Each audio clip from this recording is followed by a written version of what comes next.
Dans une précédente vidéo, nous avons vu les notions de compréhension, compréhension de liste, de set et de dictionnaire. Et nous savons que les compréhensions constituent un moyen extrêmement simple et expressif de parcourir des itérables et d'appliquer des traitements sur ces itérables.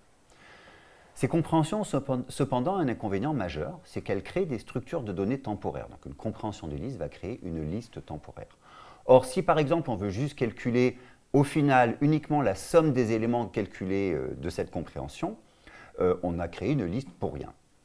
Nous allons voir dans cette vidéo la notion d'expression génératrice. Une expression génératrice s'écrit exactement comme une compréhension de liste, mais la différence, c'est que ce qui sera retourné sera un itérateur et non pas une liste temporaire. C'est donc quelque chose qui permet d'économiser énormément de mémoire tout en gardant toute la fonctionnalité d'une compréhension. Nous verrons également dans cette vidéo la généralisation des expressions génératrices que l'on appelle fonctions génératrices. Ouvrons maintenant un interpréteur Python pour jouer avec les expressions et les fonctions génératrices. Commençons par prendre un exemple de compréhension de liste. Donc je vais créer une liste carrée qui va prendre les carrés pour x in range 2000. Donc j'ai créé une compréhension de liste. Donc maintenant, lorsque je fais un retour chariot, j'ai une liste qui est créée en mémoire et qui contient les carrés de tous les entiers allant de 0 à 999. Mais supposons maintenant que je veuille simplement calculer la somme de ces carrés. Donc pour calculer la somme des éléments d'un itérable, on peut utiliser la fonction built-in sum. Et le résultat est le résultat suivant. Sauf que pour calculer la somme de ces éléments, je n'ai absolument pas besoin de créer une liste temporaire qui contient tous ces éléments. C'est pour cela que je peux utiliser une expression génératrice. Alors vous pouvez vous demander, est-ce que l'expression génératrice est compliquée à écrire? Non, on va voir que c'est extrêmement simple. Je reprends ma compréhension et je vais remplacer les crochets par simplement des parenthèses. Je ne fais rien d'autre, je fais un retour chariot. Maintenant, lorsque j'ai fait le retour chariot, aucune liste n'a été créée. À la place, j'obtiens un objet carré qui s'appelle GeneratorObject. C'est en fait un itérateur qui va calculer à la volée le carré de chaque élément retourné par range 2000. Comme range est également un objet qui ne crée pas de liste temporaire mais qui retourne à chaque fois qu'on l'appelle un entier suivant, en fait, je peux parcourir tous les éléments de cette expression génératrice sans jamais créer de structure temporaire. Maintenant, je peux calculer la somme de carrés.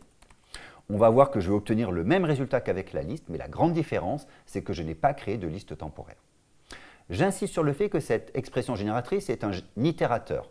Par conséquent, si je calcule de nouveau somme de carrés, je vais obtenir 0. Puisque cet itérateur a été consommé une première fois, il ne génère plus aucun élément. Je peux m'en assurer en faisant un next de carré. Je vois bien que j'ai la fameuse exception stop itération, qui veut dire que mon itérateur a été consommé. Mais comme la création d'un générateur est une opération extrêmement peu coûteuse, puisque lorsque je crée mon générateur, je ne fais absolument aucun calcul, et que les calculs seront faits à la volée lorsque j'en ai besoin, je peux très facilement recréer un générateur et de nouveau calculer la somme des carrés. Un intérêt des expressions génératrices, c'est qu'on peut les chaîner. Ça nous permet donc d'avoir une succession de traitements qui peut s'exécuter sans jamais avoir besoin de créer des objets temporaires. Regardons un exemple. Je vais créer un générateur de carrés qui est égal à l'expression génératrice qu'on a déjà utilisée, x au carré for x in range 2000.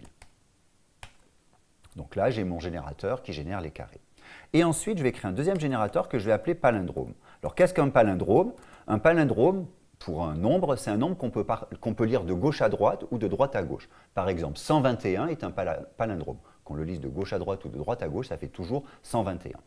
Et donc, j'aimerais faire un générateur qui soit capable de détecter les palindromes dans, par exemple, les carrés des entiers allant de 0 à 999. Donc, regardons cela. Je mets des parenthèses pour dire que c'est une expression génératrice. Et je fais x for x in gen de carré. Donc c'est ici que je chaîne mon générateur gen de carré avec mon générateur palindrome. If, et maintenant je fais mon test pour le palindrome. C'est très simple, je convertis mon entier en chaîne de caractères et je regarde si c'est égal à cet entier converti en chaîne de caractères lorsque je le renverse. Et je le renverse avec un slice de pas moins 1. Donc j'ai créé mon expression génératrice sur les palindromes, je l'exécute, Et maintenant, si je regarde palin, j'ai bien un objet générateur. Maintenant, si je veux obtenir ces palindromes dans une liste, je peux forcer la création de la liste, mais maintenant je le fais de manière explicite. Donc je dis liste de palin, et j'obtiens bien la liste de tous les palindromes des carrés des nombres qui vont de 0 à 999.